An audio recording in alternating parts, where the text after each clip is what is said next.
Hello everyone, this is Shihab and welcome back to another new video. So I hope you all are having a great time by the grace of Almighty. And yes, like as always, I'm also very fine. Today in this video I'm going to share with you about a very important lesson of English grammar, and that is tense. Actually আজকের ভিডিওতে আমরা tense এবং টেন্সের প্রকারভেদ নিয়ে আলোচনা করব.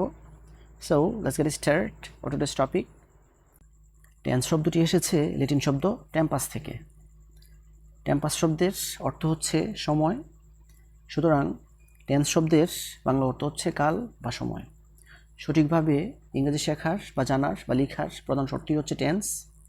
তাই টেন্সকে ইংরেজি ভাষার প্রাণ অর্থাৎ সোল অফ ইংলিশ ল্যাঙ্গুয়েজ বলা হয়.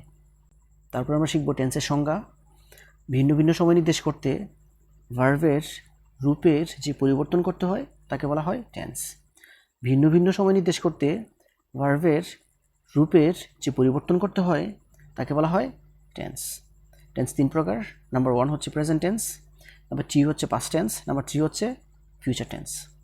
প্রেজেন্ট টেন্স মানে হচ্ছে বর্তমানকাল, পাস্ট টেন্স মানে হচ্ছে অতীতকাল, আর ফিউচার টেন্স মানে হচ্ছে ভবিষ্যৎকাল. প্রথমে আমরা প্রেজেন্ট টেন্স সম্পর্কে শিখব. ভার্বের কার্য যখন বর্তমান সময়কে নির্দেশ করে তখন তাকে বলা হয় প্রেজেন্ট টেন্স. ভার্বের কার্য যখন বর্তমান সময়কে নির্দেশ করে তখন তাকে বলা হয় present tense. For example, I watch the TV, আমি টিভি দেখি. শি সিংস এ সং, তিনি একটি গান করেন. The boy is playing football, বালকটি ফুটবল খেলতেছে. এই সবগুলি হচ্ছে বর্তমান সময়ের কাজ, এই কারণে এই সবগুলো সেন্টেন্সই হচ্ছে প্রেজেন্ট টেন্স. ভার্বের কার্য যখন বর্তমান সময়কে নির্দেশ করে তখন তাকে বলা হয় প্রেজেন্ট টেন্স. ভার্বের কার্য যখন বর্তমান সময়কে নির্দেশ করে তখন তাকে বলা হয় present tense. For example, I watch the TV, আমি টিভি দেখি. শি সিংস এ সং, তিনি একটি গান করেন. The boy is playing football, বালকটি ফুটবল খেলতেছে. এই সবগুলি হচ্ছে বর্তমান সময়ের কাজ, এই কারণে এই সবগুলো সেন্টেন্সই হচ্ছে প্রেজেন্ট টেন্স. আর বর্তমান সময়ের কাজগুলোকে আরও স্পষ্ট করে বোঝানোর জন্য প্রেজেন্ট টেন্সকে আবার 4 ভাগে ভাগ করা হয়েছে. নাম্বার 1 হচ্ছে present indefinite or simple present. Number 2 হচ্ছে present continuous or present progressive. Number 3 হচ্ছে present perfect or simple perfect.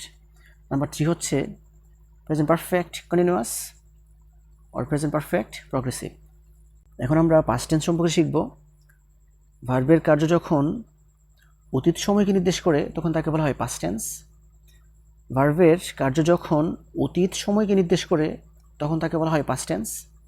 For example, I watched the TV, আমি টিভি দেখেছিলাম. শি স্যাং এ সং, তিনি একটি গান গেয়েছিলেন.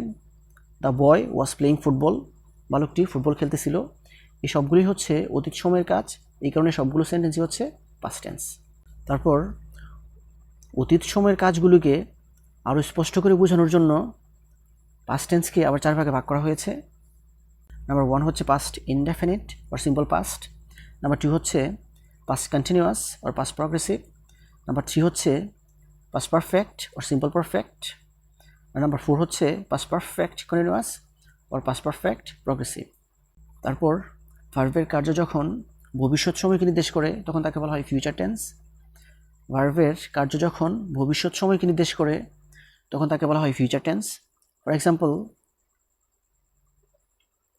I will watch the TV, আমি TV দেখব. She will sing a song, তিনি একটি গান করবেন. The boy will be playing football, বালকটি ফুটবল খেলতে থাকবে.